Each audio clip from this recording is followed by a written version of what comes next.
Na bila shaka mpenzi mtazamaji, tumejitosa kwenye awamu ya pili ya TV47 ama habari za TV47 saa 5, lakini kwa sasa ni mjadala ambapo hii leo tunaangazia masuala kuhusiana na uongozi. Na hivyo basi tunajiuliza swali, je, nafasi ya vijana katika uongozi ama nafasi ya vijana katika siasa ni ipi hasa katika taifa la Kenya? Lakini kabla niweze kueleza kina nani wako studioni, tunavuka moja kwa moja hadi katika kaunti ya Mombasa tupatane na mwandishi wetu Quinto Wafula. Quinto, iwapo unanipata, nieleze wakazi wa Mombasa wanazungumzia nini kuhusiana na vijana na uongozi, na je, vijana wa Mombasa wameweza kujitokeza kuingia ama kujitosa kwenye ulingo wa siasa ama vipi?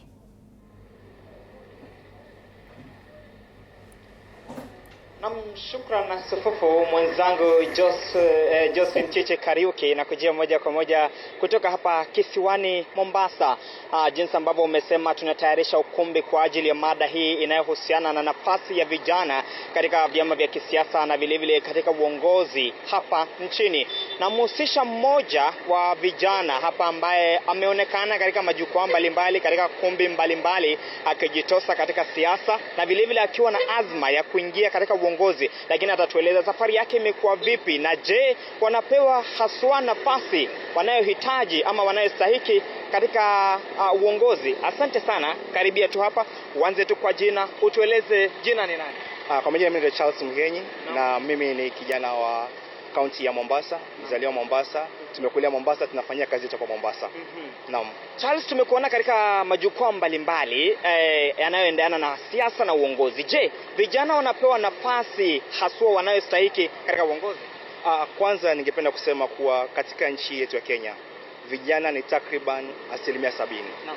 Lakini vijana hawajapata nafasi katika uongozi bado. Ni jambo la kusikitisha kwamba katika bunge letu la kitaifa na lile bunge la seneti, wale vijana kati ya umri wa miaka 18 hadi 35 ni less than 5%. Wale ambao tunasema pia ni vijana kidogo mpaka ule umri 45 years and below ni less than 30%. So hii ni kukuambia kuwa bunge letu la seneti, bunge letu la kitaifa, ile 70% ni watu 45 years and above. Vile vile katika cabinet hii ya serikali ya Kenya Kwanza, average age ya cabinet kati ya wale waziri wote ambao ni 22, average age ni miaka 55 kwenda juu.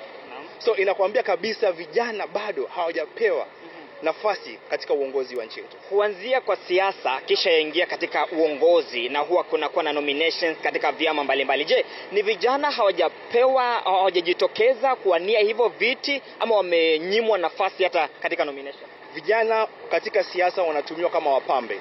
Wanatumiwa kama pressure groups. Kupush agenda za wale ambao nimekwambia wale viongozi wako pale vile.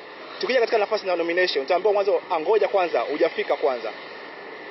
Changamoto kubwa ambayo tunapitia kama vijana, jambo la kwanza ni fedha. Watu hawana fedha kama wale wengine za kupiga kampeni. Siasa ya Kenya iko na lazima uweke pesa kidogo hapa na pale. Lakini bado hatujapewa zile nafasi. Despite kuwa nomination maybe ni 2 za katika Senate ama kule kwa wabunge nomination ni 2, lakini bado hatujapata nafasi za kutosha kwa vijana. Vijana ni 1% kubwa sana, lakini bado wazee ndio wanaongoza nchi, bado wazee wanapata zile nomination. Hata katika ile party primaries unakuta bado vijana hawahusishwi. Atahusishwa kama pressure group, atahusishwa kama mpambe wa mbunge fulani ama mtu fulani kupush agenda fulani ama narrative fulani. Lakini hajapewa ile nafasi, wewe ingia hapa tukusaidie pia ufike pale mahali. Naam. Suluhu ni lipi? Je, vijana sasa wavumbue vyama vyao ama wafanye vipi katika changamoto kama hii? Suluhu ni kuwa vijana ni wakati wetu sisi wenyewe to make decision. Tuache kutumika kama pressure groups. Tuache kutumika kama wapambe wa wabunge. Tuache kutumika kama wale watu ambao tuna push narrative ya watu fulani. Ndiposa sisi kama vijana hii kaunti ya Mombasa tumejitokeza rasmi. Tukasema lazima tuhusishwe. We have to be on the negotiation table. We have to be on that table. Kwa sababu wazungu wanasema if you're not on the negotiation table then you are on the menu. Utaliwa. So sisi tumesema sasa tujitokeze rasmi, to push our agenda, to push narrative yetu, like-minded young people, tukuje pamoja, tutembee pamoja, tusaidie vijana waonekane. Na uchaguzi ambao unakuja lazima tuone vijana wengi wakihusisha katika ile uchaguzi. Ili kujipa nafasi ama sauti yao, kupaza sauti yao, tumeona vijana wakijitokeza katika mitandao ya kijamii. Je, haya maudhui ambayo wanaweka katika mitandao ya kijamii ina manufaa yoyote, na je wanatumia mitandao ya kijamii inavyostahili? Mtandao wa kijamii inatusaidia sana. 2024-2025 katika ile Gen Z, maandamano ya Gen Z, tuliona kuwa maandamano yalianza kwa mtandao kabla tuingie kwa streets. So social media ama digital space imesaidia vijana sana kupush our narrative. Vijana tulilazimisha rais kuja katika Twitter space na kuongelea masuala ya finance bill. So ile mitandao ya kijamii ama social media ni nzuri, timely. Right now we use it in the right way to push our narrative, push our agenda. Watu wanasema ati unatumia mtandao kuchochea. La hasha, tutumie kuchochea. Unatumia kuangazia yale ambayo yanafanyika pale chini.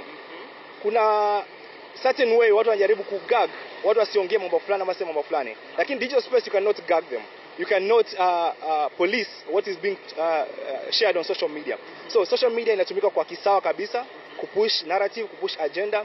Kama maandamano yale ya Gen Z ya 2024-2025 hangekuwa kwa mtandao kwanza, hangekufanyika. Lakini tulisaidia finance bill ikatupwa mbali, ilisaidia rais akakuja kwa Twitter space kuongea na vijana, ilisaidia serikali hii kwa hivi sasa right now inang'ang'ana sana kujaribu ku appeal to the young people. Appeal to the young people through social media, digital space, who are involved in what they are doing most. Digital space is the only space left for the young people to agitate, to fight for what is rightful theirs. Wito wako wa mwisho kwa kijana wa Kenya na vile kijana wa Mombasa? Wito wangu ni kuwa vijana, wakati umefika na wakati ni hivi sasa. Tuache kutumiwa kama wapambe. Tuache kutumiwa kama pressure groups. Tuache kutumiwa kama kusababisha vita kule kwa siasa ama kule kwa mikutano ya kisiasa. Tuache kupush agenda za watu wengine. Right now vijana wadogo lazima uchaguzi ambao unakuja next year wahusike inavyofaa.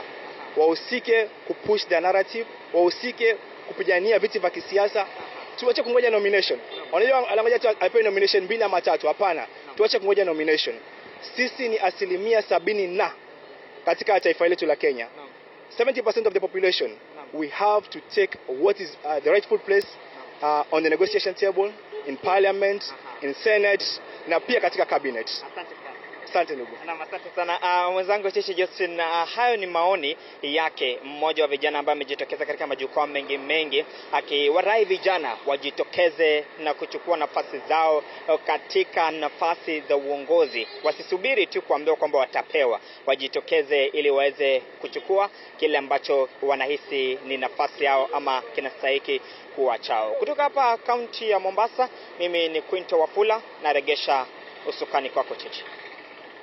Naam, kazi safi Quinto Wafula kuweza kuzungumza na huyu ambaye ni kijana katika kaunti ya Mombasa. Amezungumza masuala ambayo kweli yanamaanisha ama yana maana sana kwenye ulingo wa siasa. Na hivyo basi, mpenzi mtazamaji, nirejee hapa studioni nikueleze hii leo tunaangazia masuala ya vijana ama nafasi ya vijana katika uongozi. Na hivyo basi, ndani ya nyumba ninaye yule ambaye kwa mbali kidogo ni Bosco Mutegi Kura ambaye ni mtaalamu wa masuala ya uongozi na sera. Ndio.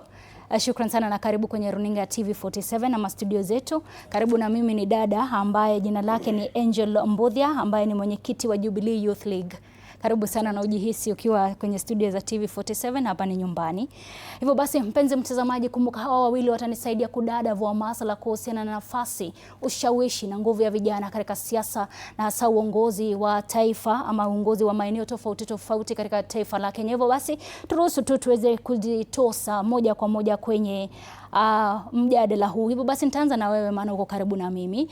Kwanza unieleze, tumeweza kusikiza wale ambao ni yule ambaye ni kijana kutoka Mombasa na ameweza kusema kwamba vijana bado hawajaweza kupatiwa nafasi kuweza kuongoza na wengine wanasema wanatumika vibaya tu. Sijui utachukua vipi kauli hiyo? Ningependa kwanza ni msihi Quinta asiwache hiyo kijana aende mbali sana, anichukulie namba yake ya simu. Ningependa kuzungumza na yeye kwa sababu amezungumza vizuri sana.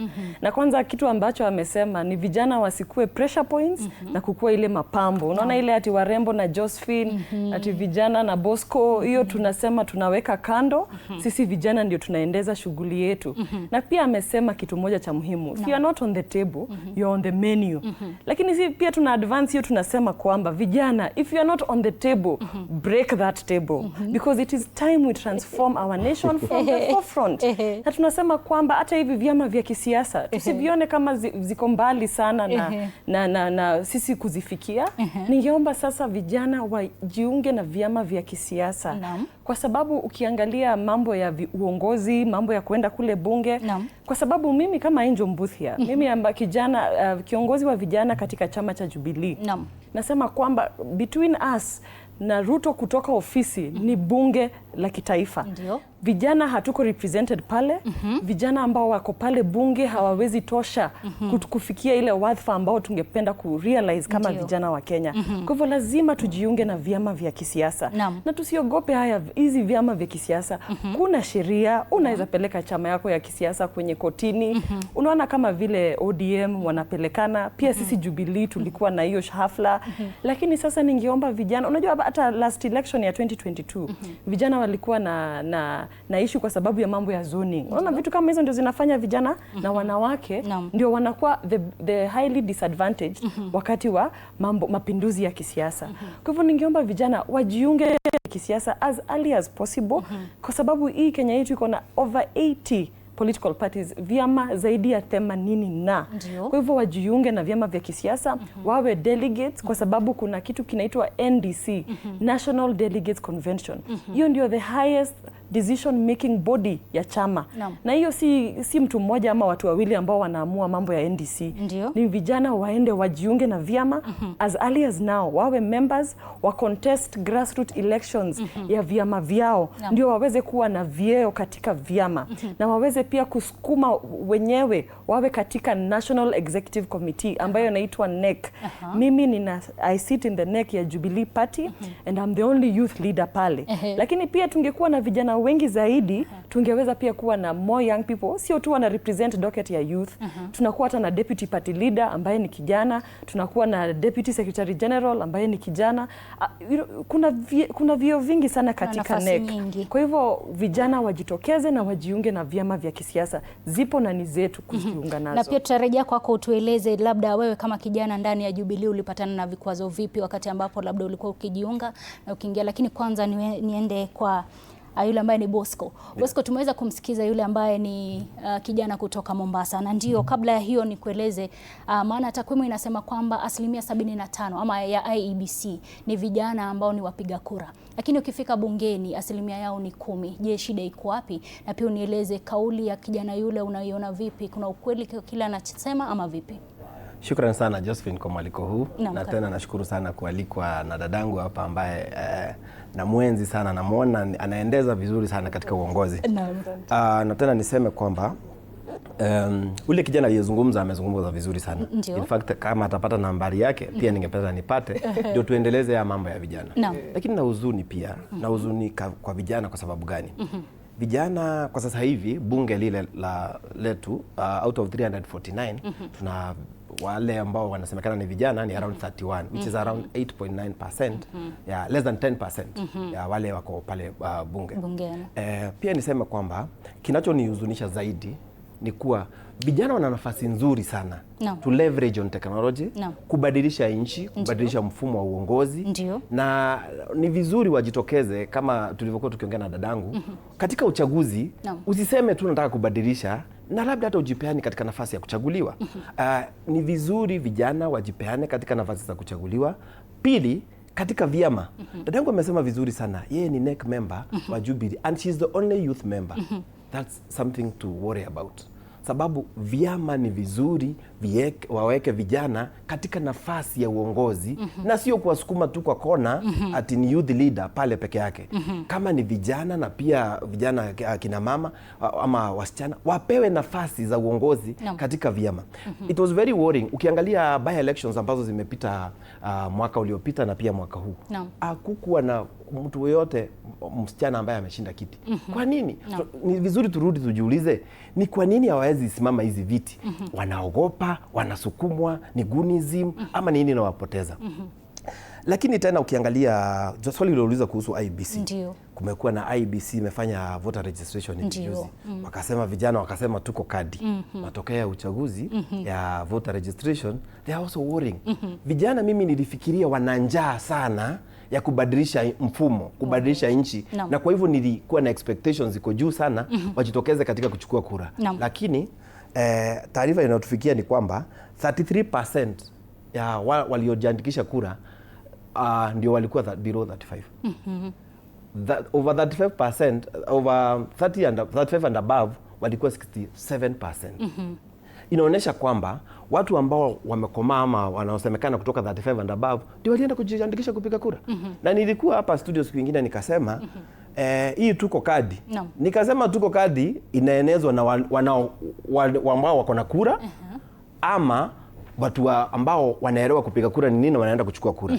Vijana wanafanya vizuri sana. Lakini ni watoke kwa mtandao wa translate hiyo social media yenye wanafanya waende mashinani kupiga kura. Sababu naweza kueleza kwamba nili observe pale Embu kwa mfano. Kuna kids zilikuwa zinaenda mpaka pale kwa universities. But kuna siku ungeenda upate university wamerecruit watu kama 10 katika ile kit. Ni kwa nini? Labda vijana waliogopa kwenda kupiga ile foleni, labda hawakujitokeza. Kwani hatuwezi elewa kwa nini hawakujitokeza. Hii 33% ya hawa vijana wamejiandikisha peke yake. Hao ndio wataweza kutoa William Ruto. So kama wanania kubadilisha, wacha William Ruto peke yake. Hata pale mashinani kwao. Kama hii 33% ndio opposition wanategemea kubadilisha uongozi, naona wako na shida. Kumaanisha William Ruto kumtoa watakuwa na kwa mtazamo wako ni kelele mitandaoni ama kelele mitandaoni ndio wako nayo mingi ambao tunafurahia sababu wanatumia ile teknolojia ambayo wamejua.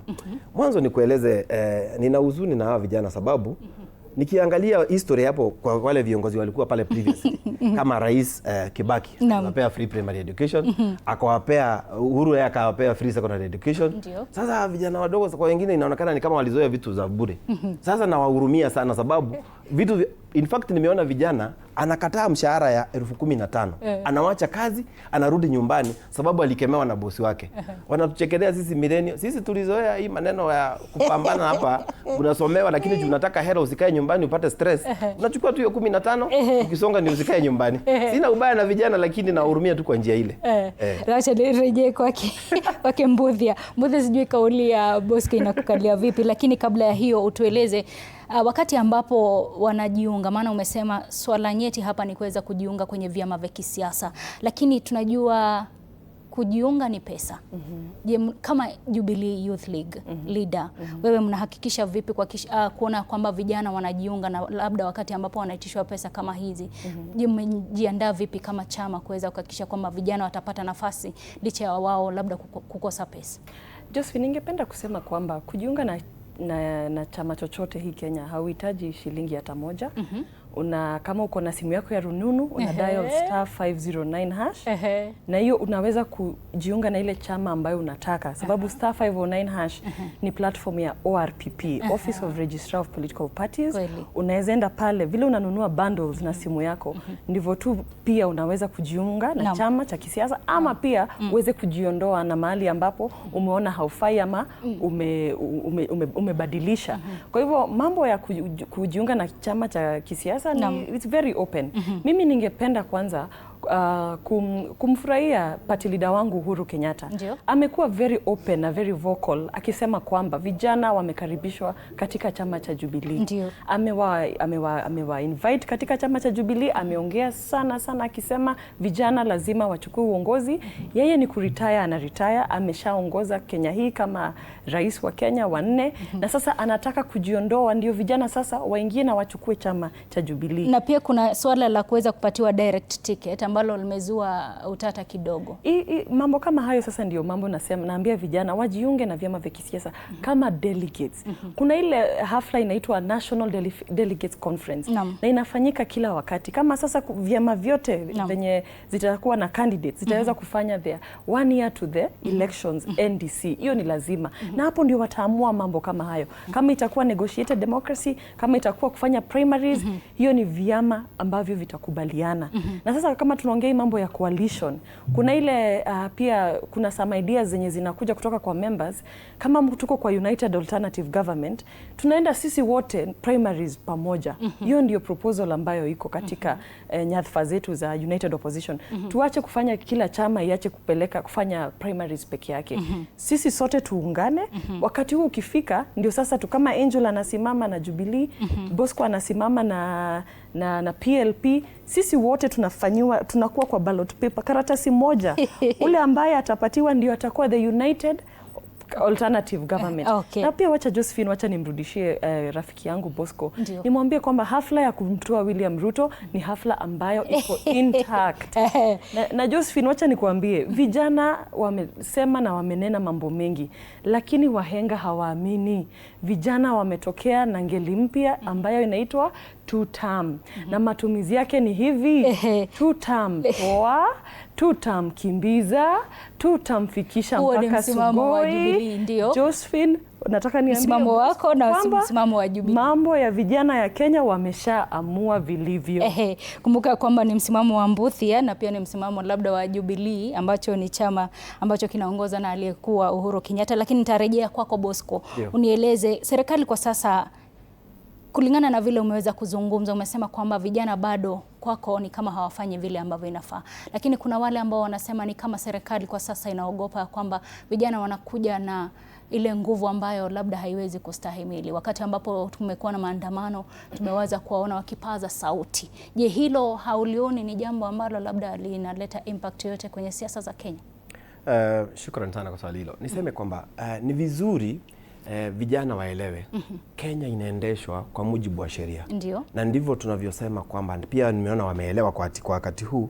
Unaweza kuwa upendi kiongozi fulani, lakini kwa wakati huu huwezi enda umungatue kwa demonstration, kwa kupigana na mambo kama yale. However, katiba katika kipengee cha Article 37 kinaruhusu kila Mkenya kuandamana kwa njia ambayo ni huru bila kuwa na zile vitu za kupigana na mambo kama yale. So ni vizuri wanaofanya maandamano wanafaa waelewe kwamba maandamano, hatutaki maandamano ambayo inaharibu biashara, inaharibu uchumi wetu, inaua wengine, inaharibu nchi yetu.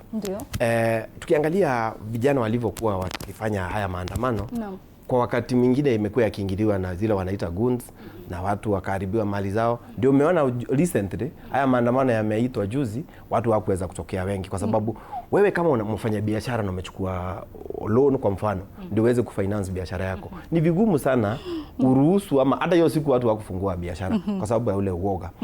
Lakini si kusema kwamba vijana wasipiganie haki zao. Vijana ni vizuri wapiganie haki za kubadilisha nchi, kubadilisha uongozi na mambo kama yale.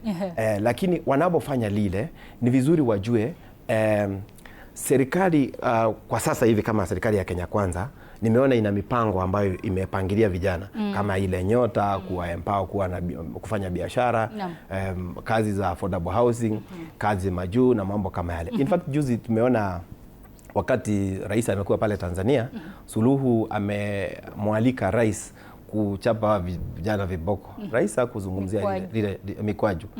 Hakuzungumzia zile neno kwa sababu ukiangalia demokrasia ya Kenya, ukiangalia katiba ya Kenya katika East Africa, ni katiba, demokrasia yetu iko hali ya juu sana. Kwa nini nasema vile? Katiba ya Kenya, mwananchi akisikia amedhulumiwa kwa njia yoyote ile, anakimbia kotini na anasimamisha yale mambo. Ukiangalia aliyotokea pale Tanzania, wanazimiwa mtandao, wanazimiwa mambo mengi sana ya human rights. Na pia Uganda, nchi zingine, bila kushinda kutaja nchi zingine kama Somalia na mambo kama yale. So kwa hivyo ukiangalia Kenya inaweza kuwa hatujafikia kiwango ambacho mwananchi labda alingependa, lakini tumepiga hatua ya mbele sana.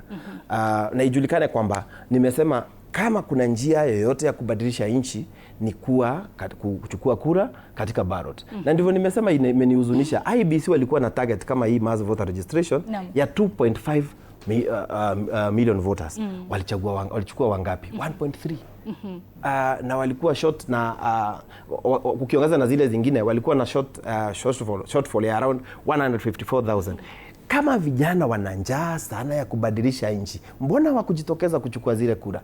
So isiwe ni maneno tu, tunasema one term, tuko na social media, lakini uchukui kura kubadilisha ule kiongozi ambaye upendi. Jambo lingine ambalo limekuwa likiharibu uongozi wetu both wa vijana na pia wengine wanaochaguliwa ni pale mashinani.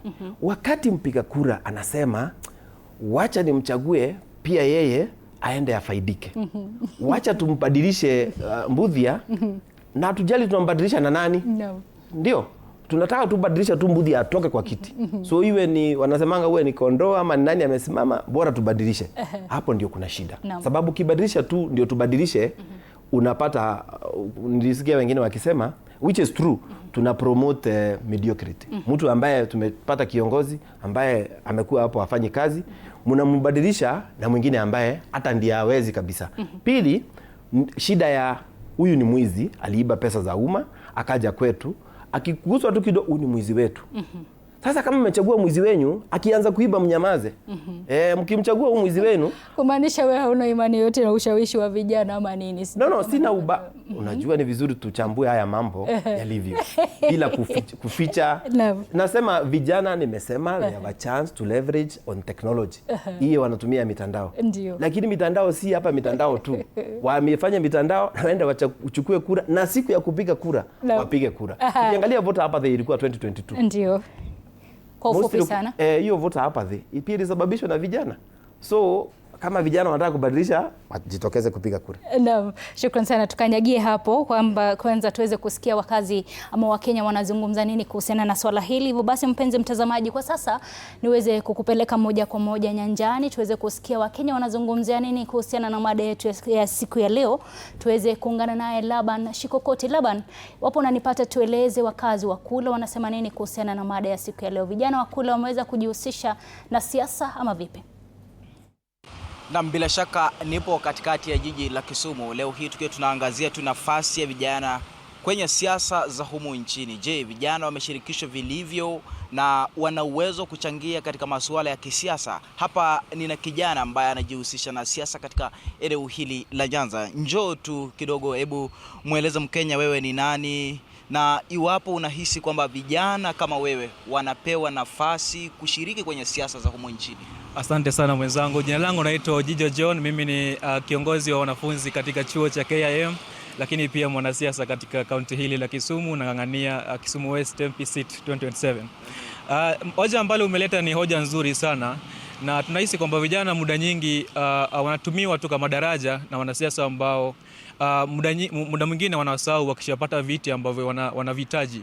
Kwa hiyo changamoto ya kwanza ni kwamba kampeni ambazo tunazifanya Kenya ni kampeni ambazo ziko very expensive. Kwa hiyo namzuia kijana ambaye anaweza kuwa na ndoto ya kung'ang'ania katika kuingia katika siasa, ataona zile gharama zinatumika itakuwa ni so expensive, alafu anakata tamaa. Pili, pia unapata maneno ya succession planning. Tuna viongozi wachache ama tuna ukosefu viongozi wale ambao wanacha wale wanasiasa wadogo ambao wanakuwa katika siasa. So inakuwa ni challenge kubwa kwa vijana wadogo, wanakosa wale watu wa kuelekeza katika njia ambayo inafaa. Kikubwa pia ni hoja nzuri, is a challenge to the young people ambao wanatazama, ni kwamba tutoke katika siasa za mitandao, tuingie ground, tuingie katika public participation, ili pale ndipo sauti zetu zitasikilizwa katika hizo kuchangia public participation. Asante. Naam, vile umezungumza kwa kweli umetaja kuna baadhi ya changamoto ambazo zinawapata hawa vijana ambao wanajikita kwenye siasa. Wewe ni kijana, unapendekeza nini kifanywe ili uhisi kwamba vijana wanapewa nafasi ya kushiriki kwenye siasa za humu nchini kikamilifu? Zile manifesto wanasiasa mara nyingi wanakuanga nazo ni manifesto nzuri. Tatizo tu ni wanakosa kufuata manifesto zao. Kenya actually hatutaji hata kuwa na manifesto. Katiba yetu ya Kenya is enough manifesto ambayo viongozi hao wakiweza kuheshimu the rule of law na kuheshimu our constitution, tunakuwa tuko sawa. Ni shida tu ya viongozi kuwatumia vijana kama daraja. Hiyo ndo tatizo kubwa ambayo tuko nayo Kenya hii. Kwanza vijana wasitumiwe kama wapiga kura ama goons, pia wawekwe katika meza za kuchangia katika kikamilifu matokeo ama katika kubadilisha nchi yetu ya Kenya. Wajumuishwe. Yeah. Mwanzo hapo awali tumekuwa na vijana ambao wamekuwa wakihusika mtandaoni sana kwa wingi kuendeleza siasa zao. Hata wanatumia kauli zingine ambazo pengine kidogo ni za kutisha viongozi ambao waliwachagua wao. Kauli yako ni ipi kuhusiana na hili? Demokrasia ama katiba ya Kenya inaruhusu kijana kuzungumza. We have the freedom of speech. Kwa hiyo wale ambao wanapitiliza kuna vile wanaweza wakadhibiwa kisheria kama mtu ametumia lugha mbaya ambayo hafai kutumia. Lakini nafikiri kwamba online platform ni platform nzuri ambayo vijana wanaweza kutumia wakapata kuvizungumza kwa uhuru na kuwaweka their leaders accountable kupitia katika mitandao. Ile bunge la mwananchi inakuja siku hizi inakuwa katika mitandao. Kwa hiyo ni uhuru wao wa kuzungumza katika mitandao. Naam. Wewe ni kijana ambaye unahusika hasa haya mambo ya mtandao, unayaelewa sana. Yes. Katika tathmini yako unaona siasa za mtandao na siasa za zile ambazo wananchi ama viongozi wanakutana moja kwa moja na viongozi, vijana anafaa kuangazia kipi haswa? I think muda unasonga mbio sana na mambo ya kizamani mara nyingi tumeacha. So mitandao ni mambo ya saizi. Tunahimizwa kuangalia kutumia mitandao katika njia ambazo zinafaa kuelimisha na pia hata kuhamasisha walimwengu kuhusiana na mambo ambayo yanaendelea. Lakini nafikiri siasa za mitandao mara nyingi ni vya kasifu viongozi ambao wanaenda kinyume na zile ambavyo vinafaa kufanywa. Kwa hiyo mimi sijaona kama vijana ambao wanatumia mitandao wanakosa lolote, lakini ni vizuri wakitumia mitandao yao ndio sauti zao zipate kusikilizwa. Lakini ile pia siasa za ground pia ni muhimu, hawezi kuignore, sababu mtu mwingine mitandao inaweza kudanganya na mitandao na ground ni tofauti. Naam. Naam, asante sana. Pengine swali langu la mwisho kwako ni kwamba tukirejea tu kwenye hii mitandao, kuna baadhi ambao wanachora vibonzo ambavyo pengine vinaonyesha taswira ambayo ni mbaya humo nchini. Wengine wanachora kibonzo ambacho cha kiongozi fulani. Je, hili wewe kama kijana unalichukuliaje? I think huyo ni kijana ambaye anatumia ubunifu wake katika kupitisha information ama ujumbe ambayo anayo, ambayo mimi sitaki kusema kwamba anapitia kwa kufanya makosa, lakini nahisi ni vizuri kijana yeyote ambaye ana uwezo wa kutumia mitandao vile inafaa. Vijana tutumie mitandao vile inafaa, lakini pia mtu ambaye akitumia ubunifu wake kwa kupitisha ujumbe ama habari afai kuonekana kama ni adui. Ni kijana ambaye anatumia teknolojia na ubunifu wake kuendelesha nchi yetu ambayo inahitajika hivyo. Naam. Asante sana. Na bila shaka hiyo ni kauli ya kijana katika kaunti hii ya Kisumu ambaye anajihusisha na siasa katika taasisi ya elimu na vile vile siasa katika eneo hili la Nyanza, akiwa anaeleza tu changamoto ambazo zinawakumba vijana ambao wanajitosa kwenye ulingo wa siasa humu nchini, ikiwa ni pamoja na hali nzito ya kiuchumi ama wanakumbwa na utata wakati wa kutafuta hela za kufanya hizi kampeni za moja kwa moja kutangamana na wananchi. Nikiwa Kisumu, mimi ni Laban Shikokoti, kwako studio. Namshukran sana Laban kwa kuweza kuzungumza na mkazi wa kaunti ya Kisumu kuhusiana na mjadala wa siku ya leo. Na hivyo basi, kama tulivyomwona yule kijana anasema kwamba bado vijana hawajaweza kupata nafasi zao kwenye uongozi. Na labda nikirejea na wewe Mbuthi, unieleze wakati ambapo pia tutazungumza kuhusiana na mfumo wa sheria. Maana wanasema kwamba ama sheria inasema kwamba vijana lazima wahusishwe. Je, unahisi kana kwamba sheria zetu zinatosha au ni mapambo tu? I think Josephine, vile John amezungumza, ameongelelea mambo mawili ambayo yanajitokeza. Na sijui kwa nini tuko na hii notion ambayo kwamba vijana hawakujisajili kama wapiga kura. Kwa sababu target ya IBC walisema kwamba wana target kusajili 5 million new registered voters by 2027. Na kama sasa wametimiza 2.6 million, na hiyo ni azat walipofunga mass voter registration, inaonyesha kwamba bado tuko katika ile safari. Na hii mambo ya 2027 ya kutoa Ruto, si safari ambayo tunafanya na siku moja. It is not an event, it is a process. Na pia tulikuwa na a lot of civic education tukiambia vijana kwamba IEBC hawawezi kuiba kura yako kama iko ndani ya ballot na ikihesabiwa, bora uwe hapo na uwe na agent wako, kura yako ukipiga italindwa na itatangazwa. Jambo ambalo tulikuwa nalo ilikuwa challenge before waanze mass voter registration. Vijana hawakuwa na ile trust kwa IEBC. Kwa sababu IEBC walianza tena kusema watu wajisajili tena kama haukuwa umesajiliwa before 2012. Kuna communication yao haikuwa vizuri sana. Lakini sasa vile tunaendelea, naona kwamba tutazidi kwamba tukipata ile confidence, tujue kwamba ukipiga kura zikiwa nyingi aje hauwezi kubadilisha hiyo mtangazo wa kupiga hiyo kura. Na jambo la pili John amezungumzia ni mambo ya vijana kujitokeza, na sio kupiga kura peke yake, pia kujitokeza kama watu ambao kama candidates. Mimi nimejipanga kama Angel Muthia, mimi niko kadi, mimi niko na chama Jubilee Party, mimi ni member na ninasimama na chama cha Jubilee kiti cha Woman Rep Kiambu. Nataka niende kule bunge nikawakilishe watu wa Kiambu. Na nikisema hivyo pia niko na presidential candidate ambaye ni Dr. Fred Matiang'i. Kwa hivyo mimi kama kijana Mkenya nimejipanga, na ningewaomba vijana wenzangu katika nchi ya Kenya tujipange mapema, ndio best.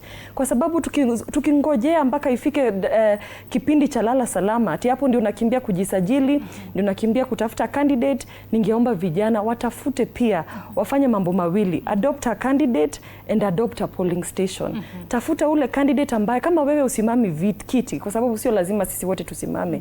Shikilia kijana mmoja ambaye unajua ni wa kwenyu, ndiye MCA, ndio MP, ndio senator, anasimama ugavana.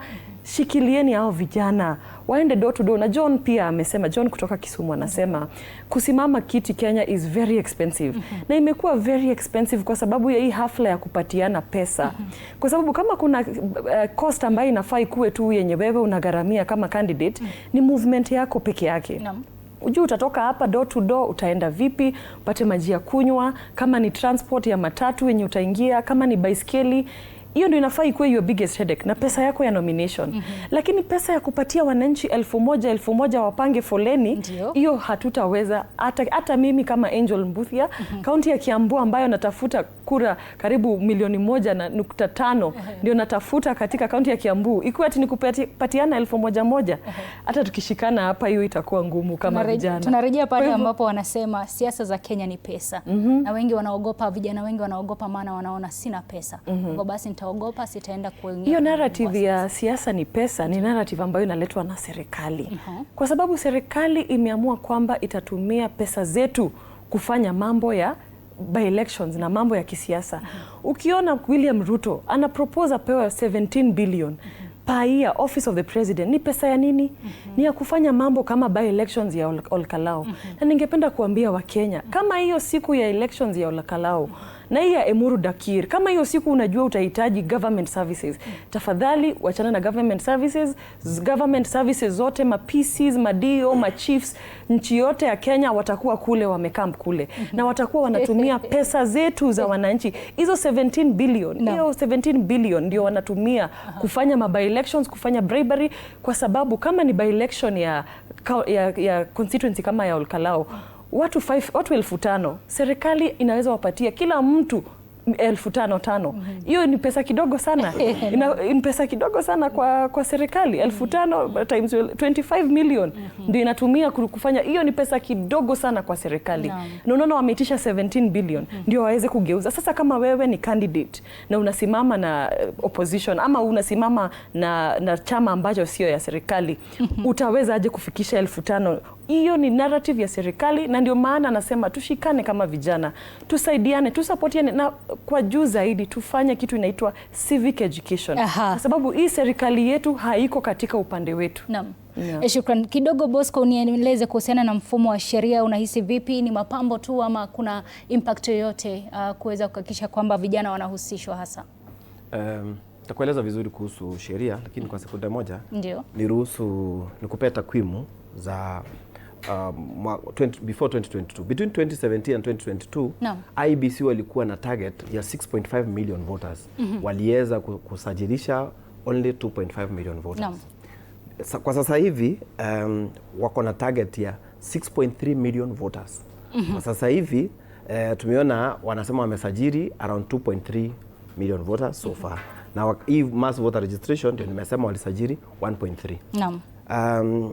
Tukiwa tumesema hivi, sheria inaweza kutumika vipi kusaidia vijana katika kupata huu uongozi? Nakubaliana na dadangu anavyosema, siasa si pesa. Ndio. Lakini mimi 2022 nilisimama kiti cha useneta. Anajua mahali hata usipopea uhongana pesa, unahitaji pesa ya mafuta ya kampeni. Kiti cha useneta kuzunguka kaunti mzima kama alivyosema, unahitaji kuweka posters. Unahitaji, ni vizuri tutachanga kama vijana. Ndiyo. Lakini na vizuri ukiingia tu ukiitisha kitu wewe unaelewa, utahitaji posters, utahitaji mafuta, utahitaji agents. Kama si hivyo kura zako zitaibiwa. So uwe na mtu ambaye anakuchungia kura katika kituo ambaye labda unamnunulia lunch ya 500. Kwa hivyo pesa zinahitajika. Kwa sababu ule si ndugu yako ama dadako, anakuja kukusaidia tu sababu ana imani utashinda. Lakini hizi shinda hapo siku nzima akiwa na njaa. Otherwise utakuwa na watu wengi sana wamefaint katika mambo yale yote. Sheria, kwa ufupi nataka kusema kwa sheria kuna IEBC. Ndio. Kuna kitu inaitwa election campaign financing. Hapo tu ndio wasaidie vijana katika ile enforcement ya zile spending limits. Hiyo tu njia wanaweza saidia vijana katika kukaba zile pesa. Ndio ukija na kitita cha pesa ambacho akieleweki kimetoka wapi, ama hata kama uko nacho unakuwa limited, utatumia tu hizi pesa katika ile nini zako. Jambo la pili, political parties wapunguze nomination fees za vijana. Hiyo ni njia moja ya kusaidia vijana. Atapeleka hilo. Jambo la tatu na la mwisho nikimalizia, IEBC ikuwe ina bite katika ile code of conduct. Tumeona a lot of intolerance kwa in this political kwa siasa zinazoendelea kwa sasa hivi, kuna a lot of intolerance. So code of conduct ifuatiliwe. Hata sasa hivi kuna by elections to the letter. Kama umetumia matamshi ambayo hayafai, kama umeongea mambo ama unapigana ama umefanya mambo ambayo ni kinyume cha sheria za code of conduct, uchukuliwe hatua. Na ni uchukuliwe na mapema. Jambo lingine la mwisho nikimalizia, NCIC kwa mfano. Haya mambo ya hate speech, these are early warning systems. Waeke early warning systems. Speech zenye matamshi ambayo yanasema kwa sasa hivi ndio yanaweza fuel kuwe na vita kweli 2027. Ndio.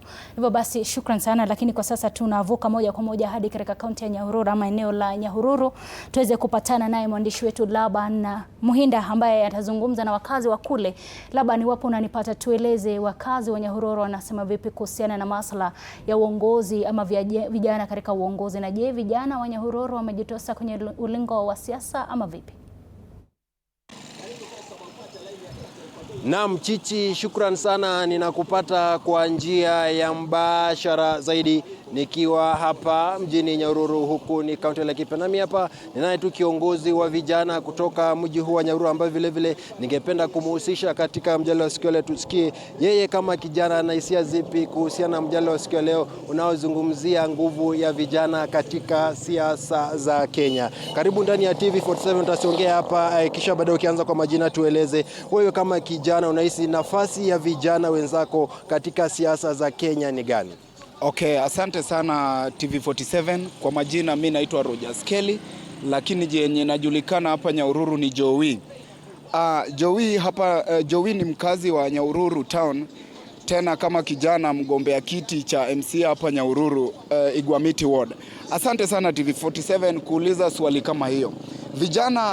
Vijana wako na kipaji ama wako na nguvu ama wako na nafasi ya kutafuta hizi viti zote zenye ziko hapa nchini ama hizi siti zote za hapa Kenya. The reason why nasema hivyo, juu tumeona tangu mwaka 1963 hao wazee ndio wamekuwa kwa kiti, na hizo viti wamekuwa, hakuna vitu zingine hawafanyi, vitu zingine wana promise lakini hawafanyi. So ndio maana unaona vijana wengi wa vijana wanataka wajitokelezee na wafanye pia wao wasimame kwa hizi viti. So kama kijana naweza ambia vijana wote popote walipo hapa Kenya pia wao wajitokeze, juu pia sisi ndio tuko na kura mingi sana. Bwana Joey, umesema kuwa kwa miaka mingi viongozi wale ambao wanashikilia nyadhifa kubwa kubwa humu nchini ni wazee. Unahisi wale viongozi ambao wako mamlakani kwa sasa wanaelewa ni changamoto zipi ambazo nyinyi kama vijana mnakumbana nazo? Okay, asante sana TV47. Bado narudia tu, Joey atakuambia ukweli na hiyo ukweli ndio itaendelea. Kama kijana anasema hivi, hao viongozi wamekuwa hao wazee wamekuwa kwa uongozi miaka mingi since 1963. Hawawezi elewa changamoto ya kijana mwenye amezaliwa 2002 up to 2026. Hawezi elewa. The reason why hawezi elewa, bado wako na ile akili inalala ya mzungu mwenye alitoka hapa Kenya. So the reason why hawawezi pia ya pili nikiongezea ni ya kwamba siku hizi vitu ni dijitali. So unaona mambo, ili mzee alewe kitu inaendelea kwa dijitali ni ngumu sana. Ni ngumu kusema kweli. Ya tatu nikimalizia hiyo swali ama nikiongezea ni ya kuwa vijana wacha wachukue hizi mauongozi.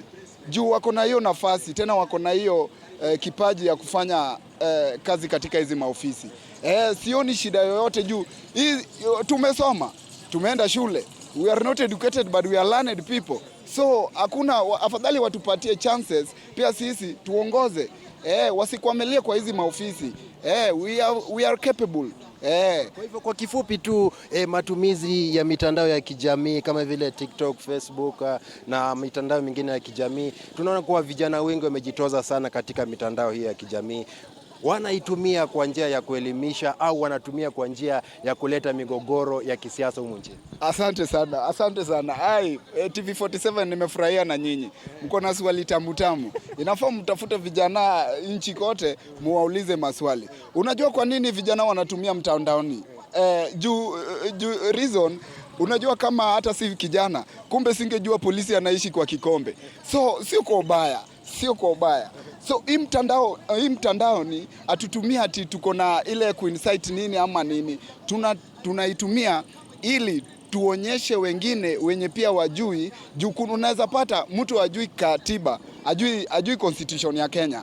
But kuna mwenye anaisoma na anaitumia, anatuma through hizo online. So mwenye ajui constitution ataiona pale nini? Pale katika online na ikiingia. Hiyo ni ya kwanza. Ya pili, unaona pia mimi sikujua kumbe polisi wanaishi kwa hizi mavikombe. But for now I know, nikatembelea kumbe wengine wanaishi hivyo. Mimi kwa hizi mtandaoni naona ni watupatie tu fursa pia kama vijana waendelee kutuacha tukue na freedom ya kuongea mtandaoni na kupost vile inafaa mtandaoni, ili mwenye ajui pale, mwenye ako mashinani, mwenye ako mashambani, akiwa na kale kasimu kake anaweza ingia online na aone kitu inaendelea.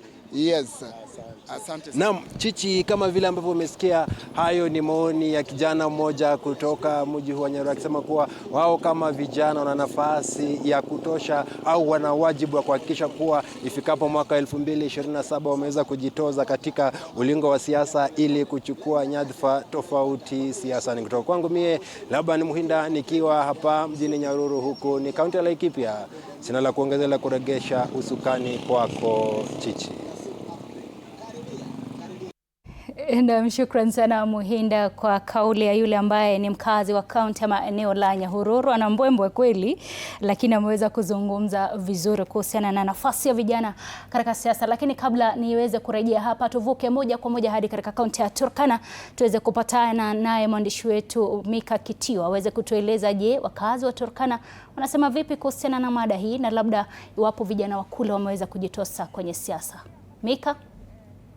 Naam, asante sana mwenzangu Chichi Josephine. Bila shaka tunakujia moja kwa moja kutoka kaunti hii ya Turkana, hususan hapa mjini Lodwar. Swala zima likiwa swala hili la nguvu ya vijana katika siasa. Je, vijana katika kaunti hii ya Turkana wanasema nini kuhusiana na mchakato mzima? Jina naitwa Joseph Igalani kutoka hapa Lodwar. So kwa zile uongozi ambayo yuko saa hii ndio wanajaribu kuleta youth kwa hii parties ama kwa siasa. Lakini hapo nyuma hatukuwa tunahusishwa, tulikuwa tunaambiwa tu si kwa vijana ndio viongozi wa kesho, vijana ndio viongozi wa kesho. Lakini sasa kwa sababu vijana wamegundua kwamba kesho haifiki, ndio sasa hivi ndio sasa tunaanza kuletwa kwa karibu. Mtandao umechangia. Mtandao inachangia vizuri, ndio maana nasema hakuna pale mtandao naona kama inachangia vibaya. Kwa sababu Kenya hao vijana wanakosoa ule kiongozi, wanakosoa ile agenda alisema, ama ile sera aliuza na baada hajatimiza. So mtu anaona hatapata nafasi ya kukosoa katikati ya watu, anakuja kuamua kuja kwa TikTok ama kwa Facebook ama kwa WhatsApp ama kwa Instagram, anakosoa huko kwa sababu huko watu pia wanapatikana. Na asante sana. Tuzungumze na wewe. Songea hapa hivi. Majina yako wewe binafsi ni nani? Na je, unaona vijana wana nguvu katika siasa? Tuangalie kamera iko hivi. Majina yako, anza kwa majina. Okay, kwa majina naitwa Ezekiel Elim, mkazi hapa Turkana County. Mimi naona vijana wamejitokeza sana kwa hii mambo ya siasa, na ningeomba tupewe nafasi na hizi chama za kisiasa. Ningependa walegeze kamba kwa hii mambo ya registration kama membership wa chama, so that vijana wengi waingie pale, na vijana wengi saizi vijana wengi wameregister kama wapiga kura. So ningeomba vijana wajitokeze kwa wingi na wasimame kwa hii viti ya MCA, hii maposition yote tunaweza. Je, unaona kwamba vijana viongozi wa sasa wamesahau vijana katika masuala ya kisiasa? Naona viongozi wa saizi wametuweka kando, wametutenga, na muda wao pia inafika. Kufika 2027 ndo mambo yao ya mwisho. 2032 hakuna kiongozi mzee atakuwa pale, itakuwa ni vijana wa occupy space zote. Na asante sana. Tuzungumze na wewe hapa hivi. Majina yako wewe binafsi, unaona vijana wana nguvu katika masuala ya kisiasa, vyama vya kisiasa nchini? Kwa majina naitwa Jackson Aipa Ekom. Kwa upande wangu nimeona hivi majuzi vijana wakiwa wamemobilize katika mtandao, wakikuja pamoja, wakiongea sauti moja. Lakini wanasiasa wa vyama tofauti wameona vijana kweli wako na nguvu, wamejitokeza kusema kwa sauti moja kwamba sisi kama vijana tuko nafasi katika taifa hili la Kenya, kuongoza pia nchi na pia kusema yale ya ambaye haitakani kwa hii nchi ya Kenya. Unaona kwamba viongozi wa sasa, je, wamewapa vijana nguvu katika masuala ya kisiasa, na changamoto zipi ambazo vijana wanapitia?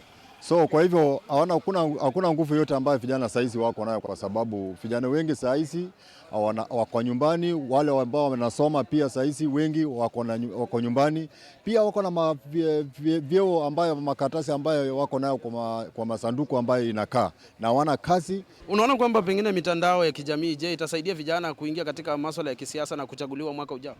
Yes, kwa hivyo ninaona kwamba viongozi wetu wakisaidia vijana wanasaidia katika mambo ya kisiasa ya 2027. Na mimi naona vijana watajumudu, kwa sababu wengine wataania viti mbalimbali na pia wengi watajisaidika pia na watakuwa viongozi. Na wewe binafsi pengine unaona kwamba hao viongozi ambao wako kwa sasa wanaelewa zile changamoto ambazo vijana wanapitia? Wanaelewa changamoto yenye vijana wanapitia. Kijana kazi yake ni kupiga kelele. Hawa kazi yao ni kupiga tu kelele, tunataka uongozi, na ukimpatia hebu jaribu patia uongozi hata wiki moja peke yake, uone vile uongozi itaharibika. Wewe binafsi ni mzee ama bado ngali katika ile umri wa vijana Gen Z? Mimi siko huko kwa Gen Z na siko kwa wazee. Mimi miaka yangu sasa niko na miaka 55. Ni ile uwezo sina, ningesimama. So mimi napinga mwenzangu kwa sababu mimi ni kijana. Na naona vile vijana wenzangu wanaumia. Wewe unaona kwamba pengine mitandao kwa sasa ambayo vijana wanachangamkia inaweza kusaidia vijana kuingia katika siasa ya mwaka ujao, waweze kuchaguliwa? Kwa maoni yangu kulingana na mitandao, kwa sababu vijana wa sasa wengi ndio wako na mitandao, inaweza changia kuingia, kwa sababu hao ndio wengi wanaangalia mitandao, wanafuata na kuja kwenye kuna mkutano. Bila shaka ni wakazi ama vijana kutoka kaunti hii ya Turkana wameweza kudadavua mengi zaidi kuhusiana na swala zima la nguvu ya vijana katika siasa nchini Kenya. Kutoka kaunti ya Turkana nikiripotia TV47 na kurejesha kwako katika studio zetu za TV47. Kwako Chichi Josephine. Shukrani sana Mika Kitio kwa kuweza kuzungumza na pia kuweza kutupa taarifa kutoka kule kaunti ya Turkana. Na hivyo basi, mpenzi mtazamaji, tunarejea hapa studioni tuweze kusikia kauli zaidi kuhusiana na mada ya siku ya leo, kuhusiana na nafasi, nguvu na ushawishi wa vijana katika ulingo wa siasa. Nirejee na wewe kwa dakika mbili tu uweze kunieleza labda hadi sasa unaona vijana watawezeshwa vipi ili kuweza kuhakikisha kwamba wanapata ushawishi wa kuingia ama wanapata nguvu ya kuweza kujitosa kwenye siasa. Josephine, mimi kwa Kwa maoni yangu mimi naona kwamba vijana wako na ile nguvu. Wako nayo. Ni ile hii matamshi ya Suluhu, matamshi ya Ruto, matamshi ya Museveni ndio wanajaribu kupunguza ushawishi wao katika sekta ambazo tuko saizi za kisiasa. Kwa sababu vijana wanajua kwamba hawatishiwi, wanazungumza katika mitandao. Na ningependa kuambia vijana tusitishwe. Hizi simu zetu za rununu zinaogopwa zaidi na serikali yetu ya Kenya. Na hizi simu zetu za rununu ndio silaha yetu kwanza katika ile mambo ya 2027. Tulisema Tanzania ndio ilikuwa quarter finals. Tukasema Uganda ikakuwa semi finals. Tunasema Kenya 2027 ndio itakuwa finale. Ndio tutaweza kujumuisha na kuonesha East Africa kwamba vijana tuko na hii digital revolution ambayo tuko nayo. Hii ndio tuko nayo ya kuweza kutransform hata sio Kenya peke yake. Afrika nzima inatazamia Kenya. Ningependa kuambia members of my generation, the burden of liberating this nation lies on your shoulders. Tafadhali tusitishwe, tuamke, tushike candidate. Kama mimi naomba ya Kiambu, naomba vijana wa Kiambu waweze kunishika mkono, tuweze kutembea hii safari pamoja, tuweze kuokoa hii Kenya yetu. Asante sana na kila laheri katika uaniaji wako. Labda utakapopata nafasi kama kijana, hakikisha kwamba kila mmoja anaweza kuhusishwa wakati ambapo maamuzi yanafanyika. Tuje kwako Bosco, labda tueleze kauli yako ya mwisho kuhusiana na mada hii ya siku ya leo, na labda unahisi ni nini kifanyike kuweza kuona vijana wanajitosa kwenye siasa? Nakubaliana na wewe. Kabla niseme hilo, ule aliyesema polisi wanaishi kwa kikombe ni ukweli, wamekuwa kiishi kwa kikombe, lakini nimeona affordable housing wameanza kujenga manyumba mazuri. Pili niseme, dadangu amesema kuhusu finali, sijui mambo mengine. Vita ni mbaya. Iwe inatoka kwa serikali, kwa upinzani, vita iwezi ikasaidia nchi yetu. So tukielekea pale mbele, cha msingi ni vijana wachukue kura na wapige kura. Matokeo kama watashindwa wakubali. Nilisikia matamshi ambayo alikuwa akitumiwa na Babu Owino siku zingine akisema watakuwa na hesabu kura wakiwa State House. Matamshi kama yale hayasaidii sana katika ile demokrasia. Demokrasia ni tupange line, tupige kura, zihesabiwe, mwenye atashinda akuwe announced. Pili niseme kwamba kama alivyosema, sisi kama vijana pia tunahuzunika sana. Ndio naona tunajitolea. Kama mimi niko 2027 katika napigania ubunge wa Manyata pale Embu. Kwa sababu gani? Naona kukuwa na ile change ni uwezi ongea sana ukiwa nje. Saa zingine ni uwe change your own wewe mwenyewe uweze kubadilisha yale mambo. Because I will tell you, there is high deficiency of genuine leadership in this country. Na viongozi ambao wamechaguliwa wanaacha wananchi wanaenda kufanya mambo ya PR ama wanaenda kusimama viti vingine na hivi venye wamepewa hajafanyia kazi. Hiyo ni mtu ana huruma kwa wananchi. So ningeomba tukiendelea mbele, vijana wawe washikane, hata kama wanatumia mtandao wakumbuke njia tu ya kubadilisha nchi ni kwa mujibu wa sheria na ni kuchukua kura na kupiga kura hiyo siku ya kupiga kura. Shukran sana Bosco, kila laheri kwa uaniaji wako, na labda pia utakapopata nafasi hakikisha kwamba kila mmoja anajumuishwa katika maamuzi ambayo yatakuwa yakifanyika na hususan kwenye uongozi wa taifa la Kenya. Kabisa, nashukuru sana. Hivyo basi mpenzi mtazamaji, lilo na mwanzo lina mwisho, na hivyo basi tumefika tamati wa awamu hiyo ya pili ya mjadala, ambapo hii leo ndani ya nyumba nilikuwa na wageni wangu wamenisaidia kuweza kuchanganua masuala kuhusiana na nafasi na nguvu ya vijana katika uongozi na siasa za taifa la Kenya. Na hivyo basi kumbuka kwamba kuna wengi ambao wangetaka kuzungumzia mada hii, lakini labda tutapata wakati mwingine tutaweza kuzungumza haya kwa kina zaidi. Na hivyo basi wewe kama kijana, kumbuka kwamba ushawishi unaanza na wewe. Jiweze kuweza kujiandikisha kupiga kura, jiweze kuingia kwenye ama ujiwezeshe kuingia kwenye chama, na labda anzisha tu movement yoyote, maana kila kitu kitafanyika iwapo utachukua hatua hiyo. Hivyo basi mpenzi mtazamaji, shukrani za dhati kwa wale wote ambao wameweza kuhakikisha kwamba mjadala ama awamu hiyo imeweza kwenda vizuri. Shukrani za dhati. Hadi wakati mwingine, jina langu ni Chichi Josephine Karioke, mtafsiri kwenye lugha ya ishara tuliyokuwepo naye, lakini hapo kesho tutakuwa tukipatana mara tena kwenye mjadala mwingine. Kwa heri, inshallah.